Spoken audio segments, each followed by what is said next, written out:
만약 당신이 가장 소중하게 여기며 의지하던 형식이 단칼에 잘려나간다면 그 고통의 자리에 무엇이 남을까요? 스승을 완벽하게 흉내냈던 동자승은 왜 손가락이 잘려나간 그 끔찍한 찰나에 비로소 깨달음을 얻었을까요? 청취자 여러분께서 공유해주신 무문관 제3칙 구지수지에 관한 깊이 있는 주석과 해설 자료를 바탕으로 오늘 손가락 하나에 담긴 거대한 진리를 파헤쳐 보겠습니다. 안녕하세요. 오늘 저희와 함께 좀 흥미로운 이야기를 파헤쳐 볼 텐데요. 선불교의 그 유명한 화두집 무문관 아시죠? 거기 세 번째 이야기 구지수지입니다. 들어보셨을 수도 있는데 구지라는 스님이 손가락 하나로 깨달음을 전했다는 상당히 독특한 이야기죠. 저희 앞에는 이제 이 고전적인 이야기에 대한 여러 주석들 그리고 해설이 담긴 자료가 좀 놓여 있습니다. 이게 단순히 그냥 기이한 옛날 이야기가 아니고요. 그 안에 어떤 깊은 통찰이 숨어 있는지 그리고 어쩌면 그게 오늘날 당신에게 어떤 울림을 줄 수 있을지 그걸 함께 찾아보는 게 이번 여정의 목표라고 할 수 있겠네요. 자, 그럼 이야기의 중심 인물 구지 스님 그리고 그 스님을 좀 어설프게 따라하던 동자승이 있고요. 또 결정적인 가르침을 준 철룡 스님 이 세 인물이 얽힌 이야기 속으로 바로 한번 들어가 보시죠. 이야기의 시작은 이렇습니다. 그 구지 스님은요. 누가 찾아와서 어떤 질문을 하던 대답 대신에 늘 손가락 하나를 딱 들어보이는 걸로 유명했어요. 아주 뭐랄까 일관된 방식이었죠. 근데 어느 날 스님 밑에 있던 어린 동자승에게 어떤 외부 사람이 와서 물어본 거예요. 자네 스님께서는 주로 어떤 가르침을 펴시는가? 이렇게요. 그러자 이 동자승 뭘 받겠어요? 그렇죠. 자기도 스님처럼 손가락 하나를 척 들어보인 겁니다. 이 소식을 구지 스님이 듣게 된 거죠. 어떻게 했을까요? 여기서 이야기가 정말 좀 충격적으로 흘러갑니다. 자료에 보면 스님이 칼을 가져와서 동자승의 그 손가락을요 잘라버렸다고 나옵니다. 네, 맞습니다. 그 원문에도 수의인단기지라고 해서 칼로 그 손가락을 잘랐다고 명확히 기록되어 있죠. 생각만 해도 좀 끔찍한데요. 동자승은 당연히 엄청난 고통에 울부짖으면서 뛰쳐나갔겠죠. 원문 표현 그대로 동자부통호곡이거라고 하네요. 그런데 이야기는 여기서 끝나지 않습니다. 구지 스님이 달아나는 동자승을 다시 불렀어요. 지부소지. 동자승이 그 아픔 속에서 고개를 딱 돌리는 바로 그 순간 동자회수라고 하죠. 그때 구지 스님은 뭘 했을까요? 그 한 손가락을 다시 들어보였다는 겁니다. 지각수기지. 정말 놀랍게도 바로 그 찰나에 동자승이 호련히 깨달음을 얻었다고 합니다. 동자호련영호. 네, 정말 드라마틱한 장면이죠. 여기서 동자승이 깨달음을 얻는 순간 구지 스님이 다시, 그러니까 원문에 각이라는 글자를 써서 손가락을 드는 행위가 아주 중요합니다. 이 각이라는 게 단순 반복이 아니라 오히려, 도리어, 문득 같은 그런 뉘앙스를 풍기거든요. 그러니까 손가락이 잘린 바로 그 충격적인 상황에서 그 반전 속에서 오히려 본질을 직시하게 만드는 어떤 힘을 암시한다고 볼 수 있습니다.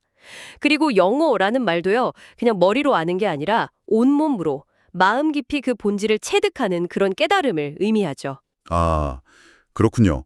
단순한 이해가 아니라 온몸으로 오는 깨달음. 그래서였을까요?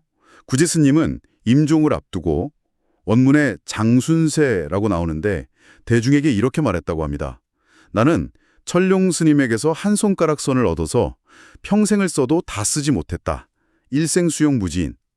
여기서 순세라는 표현도 좀 독특하게 들리는데요. 네, 그렇죠. 순세는 보통 선승의 죽음을 표현할 때 쓰는 특별한 용어입니다. 세속의 시간에 얽매이지 않는 경지를 이야기하면서도 동시에 세상의 이치에 순응해서 자연스럽게 돌아간다, 이런 의미를 담고 있어요. 마치 자연의 순환처럼 받아들이는 거죠. 알겠습니다.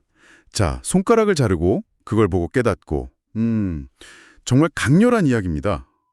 그런데 이 이야기를 엮은 무문 스님은 이 사건을 어떻게 평가했을까요?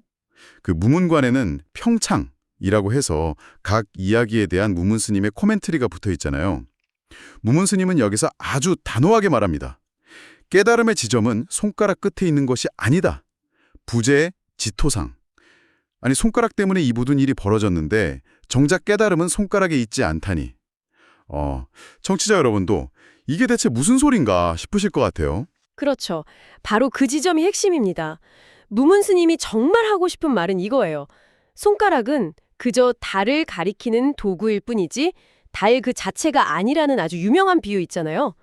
만약 당신이, 지금 듣고 계신 당신이 바로 여기에서 원문의 향자리라는 표현인데요.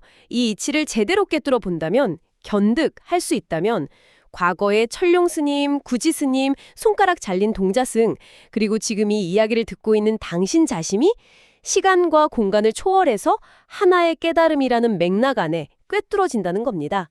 일관청각 한다고 표현했죠. 시간과 공간을 초월해서 하나로 꿰뚫어진다. 아, 일관청각 그 표현이군요. 마치 구슬을 한 줄에 꿰는 것처럼요. 정확합니다. 비유가 아주 적절하네요. 향자리는 바로 지금 여기, 견득은 통찰할 수 있다면 이란 뜻이니까 결국 중요한 건 외부의 어떤 형태, 예를 들어 손가락 같은 게 아니라는 거죠. 지금 여기에서 당신이 직접 체험하고 깨닫는 것, 그게 중요하다는 겁니다. 동자승은 어땠나요? 스승의 행위, 즉 손가락을 드는 그 형식만 흉내냈지 그 안에 담긴 스승의 경지, 그 본질은 전혀 몰랐던 거죠. 아, 그렇군요. 그러니까 구지 스님이 자른 것은 물리적인 손가락이라기보다는 그 껍데기뿐인 모방, 형식에 집착하던 동자승의 가짜 자아, 혹은 에고였다고 볼 수 있겠군요. 맞습니다. 자료에서도 동자승의 거짓 즉 가아인 자아를 자른 것이라고 명확히 지적하고 있죠. 그 깨달은 척하는 나, 스승을 흉내내는 나라는 그 거짓된 자아를 잘라내야만 비로소 텅 빈 진정한 자기, 진화라고도 하고 불교적으로는 무아라고 하는 그 가능성을 언뜻 볼 수 있다는 겁니다. 이게 바로 손가락을 보지 말고 달을 보라는 가르침의 아주 극단적이면서도 충격적인 실현이었다고 볼 수 있겠죠. 동자승은 달, 즉 깨달음은 보지 못하고 스승의 손가락, 형식만 보고 있었던 거예요. 하지만 아무리 깨달음을 위한 방편이라지만 손가락을 자른다는 건 현대적인 관점에서 보면 너무 폭력적이고 좀 위험하게 느껴지기도 하는데요. 이런 방식이 꼭 필요했을까요? 네, 아주 중요한 질문이십니다. 물론 지금 기준으로 보면 이건 정말 문제적인 방식이죠. 윤리적으로도 그렇고요. 그리고 선의 가르침에서도 스승이 제자의 에고를 직접 잘라준다, 이런 건 사실 불가능합니다. 깨달음은 궁극적으로 스스로 얻어야 하는 것이니까요. 구지의 행위는 동자승의 스스로의 문제, 즉 그 피상적인 모방과 집착을 정면으로 보게 만드는 일종의 극약 처방 같은 계기를 제공한 거라고 봐야 합니다. 어쩌면 그 충격이 없었다면 동자승은 계속 껍데기만 흉내내고 있었을지도 모를 일이죠. 중요한 건 그 사건 이후에 동자승이 스스로 깨달았다는 점입니다. 구지가 깨닫게 해준 게 아니라요. 그렇군요. 스승은 어디까지나 계기를 제공할 뿐이고 깨달음 자체는 스스로의 몫이다. 무문 스님은 이 이야기를 시, 송, 노래송자죠. 시로도 요약했죠. 이것도 한번 살펴볼까요? 구지가 어리석게 철룡을 시험하려다 날카로운 칼로 가볍게 동자를 시험했네. 거령신이 손을 들어 클 힘 안 들이고 화산을 천만 겹으로 갈라놓았네. 시 자체도 상당히 강렬한데요. 네, 그렇죠. 이 시는 앞서 이야기한 내용을 아주 상징적으로 압축해서 보여줍니다. 핵심 이미지 몇 가지만 짚어보죠. 첫 구절에 나오는 둔치라는 말은 구지가 처음에는 철룡 스님의 가르침을 깊이 이해하지 못하고 좀 얕봤을 수도 있다, 이런 가능성을 암시하는 것 같아요. 그리고 단제와 감이라는 표현이 나오는데 이건 손가락을 자른 행위가 단순한 폭력이 아니라 동자승의 상태를 점검하고 깨달음으로 이끌기 위한 일종의 시험이자 방편이었음을 시사하는 거죠. 가장 중요한 이미지는 역시 마지막 두 구절입니다. 신화에 나오는 거인 거령이 나오잖아요. 이 거령신이 별 힘 안 들이고 무다자, 거대한 화산을 단번에 쪼개버리는 분파 화산 천만중. 이 모습이 바로 구지 스님의 충격요법이 동자승의 그 견고했던 고정관념, 아집을 단번에 깨부수는 결정적인 힘을 가졌다는 것을 상징적으로 보여주는 겁니다. 마치 산산조각 나는 화산처럼 동자승의 무지와 모방심이 와르르 깨져나간 거죠. 와, 시 한 편에 그런 깊은 뜻이 담겨 있었군요. 대단합니다. 그런데 문득 궁금해집니다. 구지 스님은 왜 하필 이 한 손가락 가르침에 평생 매달리게 된 걸까요? 여기에도 뭔가 배경 이야기가 있다고요? 네네. 자료에 보면 그 이야기도 나옵니다. 재밌어요. 원래 구지 스님이 혼자 암자에서 수행하고 있었는데 어느 날 실제라는 비구니 스님이 찾아왔다고 해요. 이 비구니가 삿갓을 쓴 채로 암자를 3바퀴 휙 돌고는 구지 스님에게 네가 제대로 된 말 한마디 하면 내가 삿갓을 벗겠다. 이렇게 3번이나 물었다는 거예요. 근데 구지 스님이 답을 못하니까 그냥 휙 가버렸다는 겁니다. 제대로 대답 한마디 못했다니 스님으로서는 좀 자존심이 상했겠는데요? 그렇죠. 구지 스님 본인도 내가 대장부에 기계가 없다면서 크게 자괴감을 느끼고 아예 수행처를 옮기려고 짐까지 쌌다고 해요.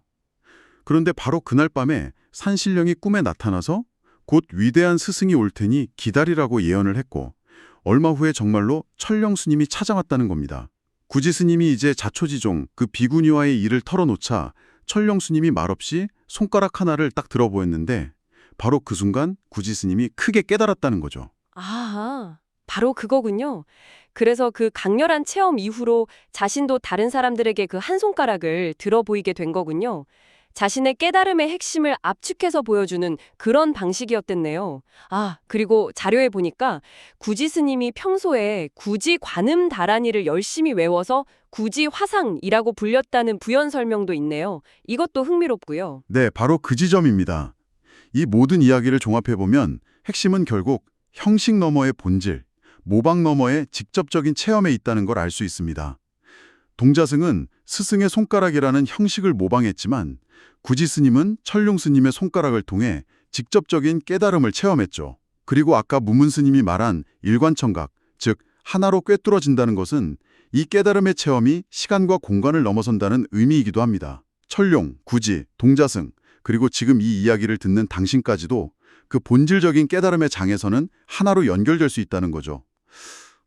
당신은 이 연결고리를 혹시 느끼시나요? 자, 오늘 구지 스님의 손가락 이야기를 좀 깊이 파고 들어봤습니다.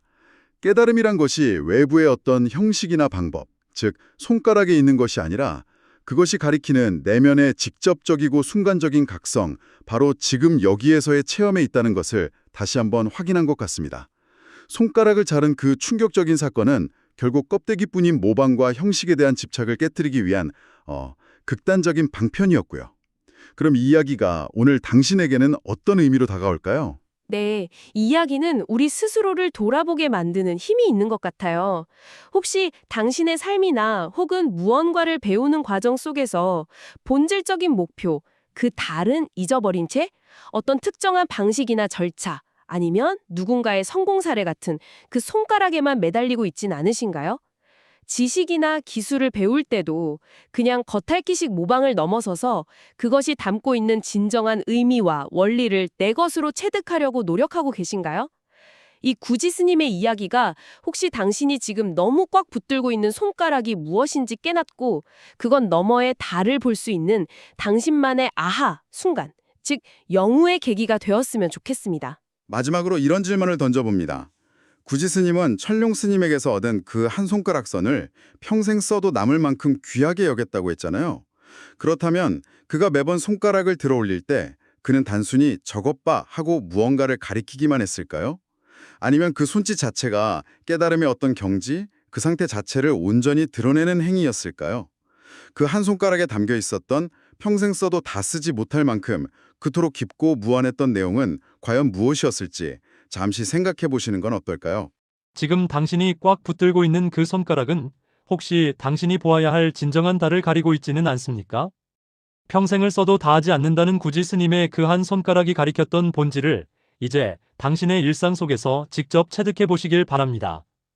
문자 너머의 본질을 탐구하며 삶의 깊이를 더해가는 광요의 화두공방입니다. 오늘의 이야기가 여러분의 내면을 깨우는 작은 경책이 되었다면 구독과 좋아요로 저희의 여정에 함께해 주시길 부탁드립니다. 이어서 이 내용을 음악으로 정리한 사색과 선율 영상도 들어보시기 바랍니다.